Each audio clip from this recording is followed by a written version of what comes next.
জটিলতা থেকে মুক্তি পেলেন জনপ্রিয় অভিনেত্রী মেহজাবিন চৌধুরী। প্রাণনাশের হুমকি ও অর্থ আত্মসাতের অভিযোগে দায়ের করা মামলা থেকে মেহজাবিন ও তার ভাই আলিশান চৌধুরীকে অব্যাহতি দিয়েছেন আদালত। সোমবার ঢাকার জেলা প্রশাসনের এক্সিকিউটিভ ম্যাজিস্ট্রেট মোহাম্মদ আদনান জুলফিকারের আদালত শুনানি শেষে এই আদেশ প্রদান করেন।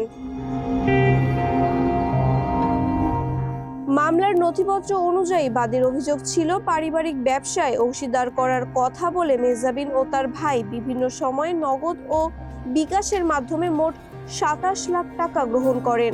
পরবর্তীতে বাদী সেই অর্থ ফেরত চাইলে তারা কালক্ষেপণ করতে থাকেন। অভিযোগে আরো বলা হয়, গত ১৬ মার্চ হাতিরঝিল এলাকার একটি রেস্টুরেন্টে পাওনা টাকা নিয়ে আলোচনার সময় বাদীকে গালিগালাজ ও প্রাণনাশের হুমকি দেওয়া হয়। তবে আদালতের শুনানিতে উভয় পক্ষের বক্তব্য ও তথ্য প্রমাণ বিশ্লেষণের পর অভিযোগের প্রাথমিক সত্যতা না পাওয়ায় আদালত তাদের অব্যাহতির সিদ্ধান্ত নেন। এতে গত কয়েক মাস ধরে মেহজাবিন চৌধুরীর বিরুদ্ধে চলা আইনি প্রক্রিয়ার চূড়ান্ত পরিসমাপ্তি ঘটে। মাহবুবা ইসলাম, মানবকণ্ঠ।